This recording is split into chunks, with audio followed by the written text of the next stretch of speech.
சங்கி அப்படின்னு யூஸ் பண்ணுறது அப்படின்னு பார்க்கும்போது சொல்லிட்டாங்க கக்கூசில் இருந்தார் 3 மணி நேரம்னு. அதுக்கு என்ன செய்ய முடியும்? இப்போ கூட நம்ம சிஎம் பார்த்தீங்கன்னா நடுவில் சாரின்லாம் கேட்டார். அது வந்து ரொம்ப ஒரு மெச்சூர்டான ஒரு பேச்சு மாதிரி எங்களுக்கு தெரிஞ்சது. அவங்க பேசுறதுனால தான் இன்னொருத்தவங்க ஆப்போசிட் பார்ட்டி பேசுகிறாங்க.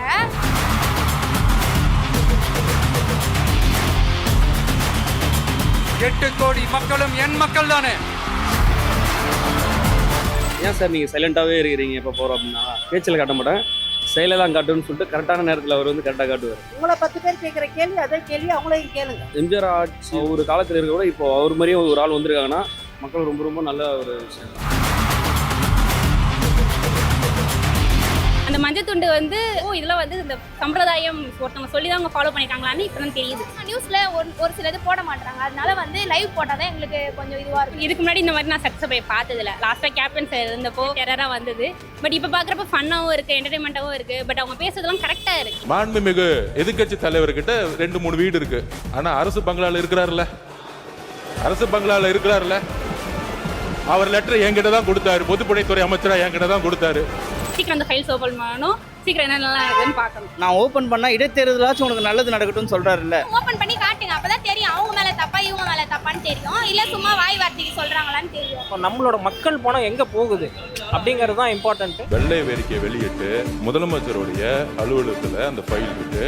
கண்டிப்பாக ஆதாரத்துடன் சட்டப்படியான நடவடிக்கை எடுக்கப்படுங்கிறதா முதலமைச்சர் சொல்ல வந்தது. விஜய் ஆட்சி வந்த பிறகு ஸோ டெஃபினட்டாக இது நல்லா பண்ணியிருக்காங்க. மற்றபடி லைவ் வேணான்னு சொல்றது வந்து பயப்படுறாங்கன்னு நினைக்கிறேன். ஐ திங்க் எதிர்கட்சி சொல்ல தான் செய்வாங்க. அதுவும் அவங்களுக்கு பிடிக்காத எதுவும் வரும்போது வேண்டாமாங்க, இவங்களுக்கு பிடிச்சது வரும்போது அவங்க வேணும்பாங்க. அதான் அவங்க சட்டசபையோடைய பொருட்கள். அதாவது மக்கள் மத்தியில் இப்போ எல்லாமே தெரிஞ்சுக்கணும்னு தெரிஞ்சு போச்சு.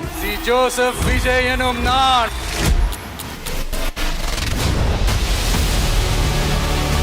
வாங்க எல்லாருமா சேர்ந்து ஒரு ஃப்ரெஷ் கவர்னன்ஸ், ஒரு நியூ கவர்னன்ஸ் ஒன்று கொடுப்போம். This is a new beginning, a new era.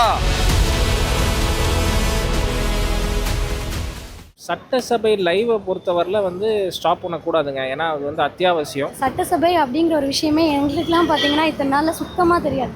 அப்படின்னா என்ன அப்படிங்கிற ஒரு நாலேஜ் கூட எங்களுக்கு கிடையாது. இன்னும் சொல்ல போனால் இன்றைக்கி இருக்கக்கூடிய ஜென்ரேஷன் நாங்கள் யூடியூப் பார்க்குறத தாண்டி பாலிடிக்ஸ்குள்ளே என்ட்ரு ஆனதே இந்த மாதிரி நீங்கள் கொடுக்குற லைவ் ஸ்ட்ரீமிங்னால தான். அப்போ தான் அங்கே அவங்க என்ன பேசுகிறாங்கன்னு எங்களுக்கு தெரியும், இங்கே என்ன நடக்குதுன்னு எங்களுக்கு தெரியும். ஒருத்தர் அதுமாதிரி மாற்றி பேசுறதுனால எங்களுக்கு புரியுது என்ன நடக்குது நாட்டில் அப்படின்னு புரியுது. மக்கள் வந்து இப்போ விழிப்புணர்வாக இருக்காங்க. அதாவது எல்லாத்தையும் பார்க்கணுங்கிறது தெரிஞ்சு போச்சு. நான் முன்னாடி நியூஸ்லாம் சுத்தமாக பார்க்கவே மாட்டேன். எனக்கு யாரெல்லாம் எம்எல்ஏ, யார் எம்பி அந்த மாதிரிலாம் எதுவுமே தெரியாது.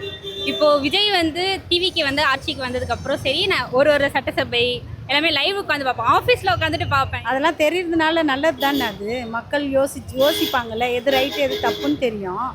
அது நல்லது தானேங்க. ரியலாக வாட்ச் பண்ணுறோம் யார் எங்களுக்கு வந்து உண்மையான கேண்டிடேட்டுங்கிறது நாங்கள் வந்து வாட்ச் பண்ணி எங்களை புரிஞ்சுக்கிறோம். நெக்ஸ்ட் டைம் எங்களுக்கு வந்து சூஸ் பண்ணுறது எனக்கு ஈஸியாக இருக்கும். எங்கள் பிரச்சனைகள் யார் பேசுகிறாங்கங்கிறது எங்களுக்கு இப்போ வந்து தெரியுது. இதுக்கு முன்னே ஆட்சியிலலாம் பார்த்தீங்கன்னா வந்து அந்த லைவ் ஸ்ட்ரீமிங் இல்லாததுனால யார் என்ன தவறு பண்ணுறாங்க, யார் சரியாக செய்கிறாங்க, யார் எப்படி இந்த ஆட்சியை வழி கொண்டு போகிறாங்க நிறைய மறைச்சிட்டு இருந்தாங்க. அவங்க வந்து நடக்காததையும் சொல்கிறாங்க, நடக்கிறதையும் சொல்கிறாங்க. அதனால எங்களுக்கு தெரியுது எது நடந்திருக்குது எது நடக்கலைன்னு. முன்னாடி யாருக்கும் தேவையில்லை. எம்ஜிஆர் இருக்கும்போது அதெல்லாம் ஐ டோன்ட் கேர். இப்போ அப்படி இல்லை, எல்லாம் தெரிஞ்சாதான் மக்கள் தெரிய போய் தான் நீங்கள் எல்லாம் தேர்ந்தெடுத்து போட்டிருக்காங்க. அதனால தெரியாமல் இருக்கக்கூடாது. நியூஸ் இது வரைக்கும் பார்க்காத பசங்கள்லேருந்து இப்போ எல்லாருமே பார்க்குறாங்க. சின்ன வயசு பசங்களும் சரி, பெரியவங்களும் சரி, எல்லாமே இன்வால்வ்மெண்ட் கொடுத்து எல்லாருமே பார்க்குறாங்க. இது எது நடக்குது அப்படிங்கிறது இப்போ சட்டசபை பார்க்கறதுனால எங்களுக்கும் தெரியுது. ஓகே, இதெல்லாம் இப்போ புதுசாக வந்திருக்கு போல. இது வந்து முன்னே இருந்த ஆட்சியில் எங்களுக்கு கிடைக்கவும் இல்லை. எதுவும் வந்து எவ்வளோ அவங்க வெளிப்படையாக இருந்தாங்க அப்படிங்கிறது எங்களுக்கு தெரியல. பொதுவாக இதுக்கு முன்னாடி வந்து படிக்காதவங்க நிறைய பேர் வந்து ஆட்சியில் வந்து கொள்ளையடிக்கிறது செய்கிறது யாருக்குமே தெரியாமல் இருந்தது. இப்போ ரியலாக வந்து இது மாதிரி இருக்கிறதுனால தான் என்ன விஷயம் பண்ணுறாங்க, மக்களுக்கு நல்லது பண்ணுறாங்களா அப்படின்றத கொள்ளையடிக்கிறாங்களா வெளிப்படையாக பொதுவாக பேசுகிறாங்க, பொதுமக்களுக்கு வெளிப்படையாக பேசுகிறாங்க. எக்ஸாக்டாக என்ன நடக்குது சட்டசபையில் இப்போ காலையிலேருந்து இப்போ ஒரு சாயங்காலம் வரைக்கும் போடுறாங்க சட்டசபை அப்படின்னா லைவாக வந்து 2 சைட்லேயும் கரெக்டாக காட்டுறாங்க. ஸோ எதிர்கட்சி ஆகட்டும், ஆளுங்கட்சி ஆகட்டும், ஸோ ஆப்போசிட் கட்சி ஆகட்டும், எல்லாருமே நம்ம வந்து தெரிஞ்சுக்க முடியுது எக்ஸாக்டாக என்ன நடக்குது. நியூஸில் ஒரு சிலது போட மாட்டாங்க, அதனால வந்து லைவ் போட்டால் தான் எங்களுக்கு கொஞ்சம் இதுவாக இருக்கும். இதுக்கு முன்னாடி இந்த மாதிரி நான் சட்டசபையை பார்த்ததில்ல. லாஸ்ட்டாக கேப்டன் சார் இருந்தப்போ டெரராக வந்தது. பட் இப்போ பார்க்குறப்ப ஃபன்னாகவும் இருக்குது, என்டர்டைன்மெண்ட்டாகவும் இருக்குது. பட் அவங்க பேசுறதுலாம் கரெக்டாக இருக்குது, ஃப்ராங்காக இருக்குது, உண்மையை பேசுகிறாங்க. அதனால் எனக்கு பார்க்குறதுக்கு இன்ட்ரெஸ்டிங்காக இருக்குது. எங்களுக்கு நிறைய கற்றுக்கிற மாதிரி, இதெல்லாம் இதுக்கு முன்னாடி நடந்திருக்கா, அந்த மஞ்சள் துண்டு வந்து இதெல்லாம் வந்து இந்த சம்பிரதாயம் ஒருத்தவங்க சொல்லி தான் அவங்க ஃபாலோ பண்ணியிருக்காங்களான்னு இப்போ தான் தெரியுது. ஸோ பார்க்க இன்னும் நிறைய கற்றுக்கிற மாதிரி இருக்குது. ஃப்யூச்சர் ஜென்ரேஷன்ஸ்க்கு இது இன்னும் யூஸ்ஃபுல்லாக இருக்கும். விஜய் ஆட்சி வந்த பிறகு ஸோ டெஃபினட்டாக இது நல்லா பண்ணியிருக்காங்க. இது இன்னும் நல்லா கொண்டு போகணும். இது கண்டினியூ ஆகணும் 5 இயர்ஸு. ஸோ அப்போ தான் நமக்கு வந்து எந்த சைடில் நியாயம் இருக்குது அப்படிங்கிறது தெரிய வருது. இந்த லைவ் ஸ்ட்ரீமிங் அப்படிங்கிறது டெஃபினட்டாக வேணும். இது வந்து ரொம்ப வரவேற்கத்தக்கது. இது நாட்டில் என்ன நடக்குங்கிறது தெரியணும்ல, அதனால உங்களுக்கு சட்டசபையில் நடக்க நேரில் கொடுக்கறது நல்லது தான். யாராக இருந்தாலும் நல்லது பண்ணால் அதை வரவேற்கணும், அவ்வளோதான் என்னோட இது. அது மக்களுக்கு வெளிப்படுத்துறதுனால ஒன்றும் தப்பு கிடையாது. லைவ் போடுறதும் ஓகே, இதுக்கப்புறம் டெலிகாஸ்ட் பண்ணாலும் ஓகே. நான் வந்து தியேட்டரில் வந்தாலுமே நான் போய் ஃபர்ஸ்ட் ஷோ பார்ப்பேன். அதனால் வந்து இந்த சிஎம் சார் பண்ணுறது ரொம்ப நல்ல விஷயம் தான். லைவாக காட்டுறது ரொம்ப ரொம்ப நல்ல விஷயம் தான். இதுதான் நிறைய பார்க்க ஆரம்பிச்சிட்டாங்க. நல்லது கெட்டதெல்லாம் அவங்க தெரிஞ்சுக்கணும்னா சட்டசபை கண்டிப்பாக. இந்த 100 நாள் பார்த்தீங்க அப்படின்னா எங்கள் தளபதி ஆட்சி எங்களுக்கு பிடிச்சிருக்கு.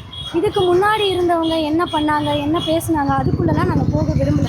பட் இப்போ இருக்கிற எல்லாமே எங்களுக்கு பிடிச்சிருக்கு. ஸோ இதை கட் பண்ணக்கூடாது அப்படிங்கிறது தான் எங்களுடைய தனிப்பட்ட கருத்து. மற்றபடி லைவ் வேணான்னு சொல்கிறது வந்து பயப்படுறாங்கன்னு நினைக்கிறேன். ஐ திங்க் அப்போ எதிர்கட்சி சொல்ல தான் செய்வாங்க. அதுவும் அவங்களுக்கு பிடிக்காத எதுவும் வரும்போது வேண்டாமாங்க, இவங்களுக்கு பிடிச்சது வரும்போது அவங்க வேணும்பாங்க. அதான் உங்கள் சட்டசபையோடைய பொருட்கள். அதாவது மக்கள் மத்தியில் இப்போ எல்லாமே தெரிஞ்சுக்கணும்னு தெரிஞ்சு போச்சு. மறைச்சி இருந்துச்சு, ஒரு 40 வருஷம் முன்னாடி மறைஞ்சி இருந்துச்சு. இப்போ அப்படி இல்லை, எல்லாமே லைவாக காமிக்கிறோம். இப்போ நீங்கள் வந்து இந்த இடத்துல வந்து நிற்கிறீங்கன்னா எதுக்கு கேட்குறீங்க? இதெல்லாம் பப்ளிக் எப்படி போய்கிட்டு இருக்கு அதை தெரியதான் நீங்கள் கேட்குறீங்க. அவங்களுக்கு பிடிக்காத போடக்கூடாதுமா. எதிர்கட்சினா தான் அப்படி தானாங்க. எதிரினா என்ன வேண்டான்னு தான் சொல்லுவாங்க. ஆப்போசிஷனும் நம்மளை வந்து எதிர்க்கிறதுங்கிறது நியாயமான ஒரு விஷயம்தான்.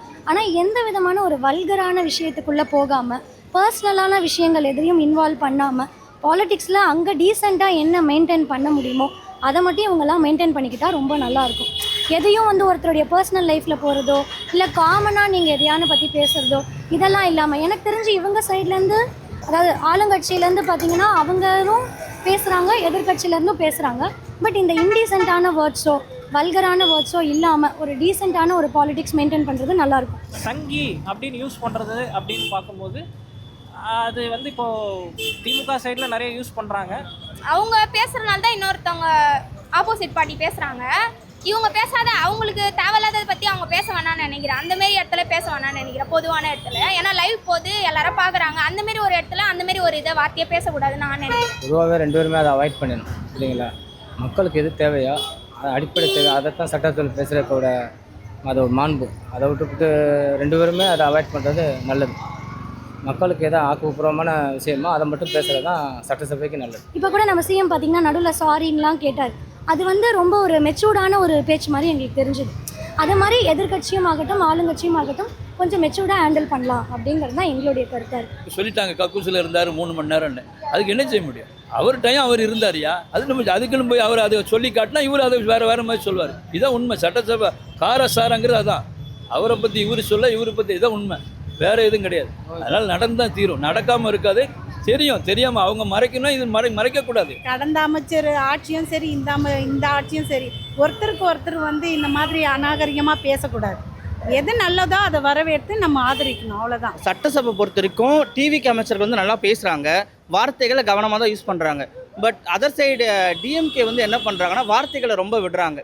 ஸோ அதனால் வந்து கொஞ்சம் அந்த சட்டசபையோட மாண்பு கொஞ்சம் இதுவாகுதுன்றதை நான் ஃபீல் பண்ணுறேன். எதிர்கட்சி இப்படி பேசுகிறது, இந்த கட்சி அப்படி பேசுகிறது காலகாலமாக நடந்துட்டு வர ஒரு இதுதானே. அதனால வந்து இதையெல்லாம் நம்ம எடுத்து வச்சுட்டு நாம் எதுவும் பேச முடியாது. டிவிகே சைடில் பார்த்தீங்கன்னா வந்து அந்த மாதிரி வேர்ட்ஸ் அவங்க வந்து அநாகரிகமாக எதுவுமே பேசுறது இல்லைங்க. ஸோ அது வந்து வரவேற்கத்தக்கதா இல்லையாங்கிறதுக்கான கேள்விக்கு நான் வரல. பட் வெள்ளை அறிக்கை கண்டிப்பாக வேணும். சீக்கிரம் ஓப்பன் பண்ணால் நிறைய இல்லாத விஷயம்லாம் வெளி உலகத்துக்கு வரும். என்னதான் இருக்குது அந்த ஃபைலில் பார்ப்போமேன்னு சொல்லிட்டு நானும் எங்கள் அப்பாவுமே நிறைய ஃபைல்ஸ்லாம் ஓடிட்டு இருக்கு. ஸோ சீக்கிரம் அந்த ஃபைல்ஸ் ஓப்பன் பண்ணணும், சீக்கிரம் என்னென்னலாம் இருக்குதுன்னு பார்க்கணும். ஓப்பன் பண்ணலாம் தலைவர். பட் அதுக்குன்னு ஒரு டைம் இருக்கணும்ல. எல்லாமே உடனே பண்ணக்கூடாது. ஏன்னா தளபதி சொன்னார் இல்லை, நான் ஓப்பன் பண்ணால் இடைத்தேர்தலாச்சும் உனக்கு நல்லது நடக்கட்டும்னு சொல்கிறாரு இல்லை. சரி, கொஞ்சம் நல்லது நடக்கட்டும், கொஞ்சம் விட்டு வச்சிருக்காரு. மற்றபடி ஓப்பன் பண்ணால் தெரிஞ்சிடும். அவருக்கு தெரியாதெல்லாம் ஒன்றும் இல்லை, பண்ணுவார். பண்ணும்போது வெயிட்டாக இருக்கும். அதாவது வெளிப்படையாக இருக்கணும்னு தான் நீங்கள் ஆட்சிக்கு வந்திருக்கீங்க. கண்டிப்பாக அது மாதிரியே இருங்களேன். அதை ஏன் ஓப்பன் பண்ணாத வச்சுருக்கீங்க? அவன் 10 பேருக்கு முன்னாடி செய்துட்டு போங்க, அதை ஓப்பன் பண்ணுங்க, என்னதான் நடக்குதுன்னு பார்க்கலாமே, 10 பேருக்குமே தெரியட்டுமே. வெள்ளை அறிக்கைங்கிறது கண்டிப்பாக கொடுத்து தான் ஆகணும். இப்போ வந்து இதுக்கு முன்னாடி ஆட்சி அதிமுக ஆகட்டும் திமுக ஆகட்டும், ஸோ எந்த ஆட்சியிலையுமே வந்து வெள்ளை அறிக்கைன்னு ஒன்றும் ப்ராப்பராக எதுக்குமே செஞ்சது இல்லை. சும்மா ஒரு பேருக்கு அனௌன்ஸ் பண்ணாங்களே தவிர எதுவுமே வந்து அவங்க ப்ராப்பராக செஞ்சதே கிடையாது. ஸோ இது வந்து மக்கள் மத்தியில் ரொம்ப ஃபேமஸ் ஆகணும் இது வந்து அப்போ தான் வந்து ஒரு ரூபாயும் நம்மளோட மக்கள் பணம் எங்கே போகுது அப்படிங்கிறது தான் இம்பார்ட்டண்ட்டு. எதிர்க்கட்சி தலைவர் தான் ஓப்பன் பண்ணுங்க சொல்லுங்கன்னு சொல்கிறாரு. ஸோ பெட்டர் ஃபஸ்ட்டு ஓப்பன் பண்ணி என்னங்கிறத சொல்லிடுவோமே. ஸோ அப்போ அவங்களுக்கும் ஒரு கிளாரிஃபிகேஷன் கிடச்சிரும். நாங்கள் என்ன நினைக்கிறோம், ஓப்பன் பண்ணி காட்டுங்க, அப்போ தான் தெரியும் அவங்க மேலே தப்பா இவங்க மேலே தப்பான்னு தெரியும், இல்லை சும்மா வாய் வார்த்தைக்கு சொல்கிறாங்களான்னு தெரியும். யார் தவறு செஞ்சால் நடவடிக்கை நல்லது தானே, அதில் ஒன்றும் தப்பு இல்லை. அவர் கையில் பவர் இருக்குது, அப்போ அவர் பவரை யூஸ் பண்ணுறதுக்கு அவருக்கு ரைட்ஸ் இருக்குல்ல. தவறு செஞ்சால் யார் மேலே நடவடிக்கை எடுக்கலாம். அவங்களும் சொல்கிறாங்களே தவறு செஞ்சால் நீங்கள் நடவடிக்கை எடுக்கணும்னா அவங்களும் சொல்கிறாங்க எதிர்கட்சி. இப்போ நடவடிக்கை எடுத்துகிட்டு போக வேண்டியதானே. ஸோ மக்கள் பணத்தை நம்ம வந்து லிஸ்ட்டு போட்டு அவங்க கொடுக்குறாங்க. ஸோ எவ்வளோ செலவு பண்ணுறாங்க, எவ்வளோ வரவு வருது, எவ்வளோ நமக்கு வந்து மக்களுக்கு எக்ஸாக்டாக செய்கிறாங்க, இது எல்லாமே கண்டிப்பாக விஜய் சார் செய்வார். எனக்கு நம்பிக்கை இருக்குது. இது வரவேற்கத்தக்கது தான். ஸோ சிஎம் சார் பார்த்தீங்கன்னா எவ்வளோ சீக்கிரம் ஓப்பன் பண்ணுறீங்களோ அவ்வளோ சீக்கிரம் ஓப்பன் பண்ணுங்கள். வெள்ளை அறிக்கையை வெளியே விடுங்க. அவங்களுக்கு எதிரியாக இருக்காங்கல்ல, இவங்க நல்லதை காமிக்கணும்னு நினைக்கிறாங்களா, போடுங்க. அப்போ இவங்க நன்மையை தேடட்டும், அதான் உண்மை. எக்காரணத்துக்கு ஒன்றும் அந்த லைவை ஸ்டாப் பண்ணாதீங்க. பண்ணாமல் இருந்தால் தான் எங்களுக்கு பாலிடிக்ஸில் ஒரு இன்ட்ரெஸ்ட் வரும். எதுவாக இருந்தாலும் பேசுங்க, எதுக்கு பேசுங்க. உங்களை 10 பேர் கேட்குற கேள்வி அதே கேள்வி அவங்களையும் கேளுங்க. நீங்கள் திருப்பி கேளுங்க அந்த மினிஸ்டர்களை, எதிர்கட்சிக்காரங்களை கண்டிப்பாக கேளுங்க. அதுக்கு விளக்கம் கிடைக்கும் கண்டிப்பாக. எம்ஜிஆர் ஆட்சி ஒரு காலத்தில் இருக்க கூட இப்போ அவர் மாதிரியே ஒரு ஆள் வந்திருக்காங்கன்னா மக்கள் ரொம்ப ரொம்ப நல்ல ஒரு விஷயம்தான். இன்னும் நல்லது நிறையா பண்ணுங்க. 5 இயர்ஸ் வந்து தாண்டி இன்னும் 15 இயர்ஸ் கிட்ட மேலே போயிட்டே இருக்கணும். அவர் ஆக்சுவலாக எல்லாமே நல்லா தான் பண்ணிட்டு இருக்காரு. நல்லா ஆனால் சூப்பராக பண்ணுறீங்க ஆட்சி. சும்மா ஃபாஸ்ட்டாக செம்மையாக பண்ணுங்கண்ணா. இதே ஆட்சி இன்னும் தொடரணும். தயவு செய்து லேடிஸ்க்கான சேஃப்டி, குழந்தைங்களுக்கான சேஃப்டியை ஃபஸ்ட்டாக கொண்டு வாங்க. போதைப் பொருட்களை முற்றிலுமாக ஃபுல் அண்ட் ஃபுல் ஃபஸ்ட்டு அகற்றிடுங்க. மக்களுக்கு என்ன தேவையோ அதை முதல்ல நீங்கள் பார்த்து அவங்களோட பிரச்சனையை கேட்டக்கப்புறம் நீங்கள் சொல்லுங்கன்னு சொல்லுவேன். ஒரு மாரி 6 மாதம் கழிச்சு பண்ணுறேன் அந்த மாரி தள்ளி போவாத. சொன்ன அறிக்கையெல்லாம் கொஞ்சம் சீக்கிரம் பண்ணால் நல்லாயிருக்கும். எப்போ மக்களுக்கு எப்போ நல்லது பண்ணணுன்றது அவர் சைலண்ட்டாக இருந்தாலும் சைக்கிளை காமிச்சிருவார். எப்பயுமே அவர் சொல்லுவாங்க இல்லையா, ஏன் சார் நீங்கள் சைலண்ட்டாகவே இருக்கிறீங்க எப்போ போகிறோம் அப்படின்னா, பேச்சில் காட்ட மாட்டேன் செயலை தான் காட்டுன்னு சொல்லிட்டு கரெக்டான நேரத்தில் அவர் வந்து கரெக்டாக காட்டுவார். ஸோ சிஎம் சாருக்கு வாழ்த்துக்கள். ரொம்ப நன்றி.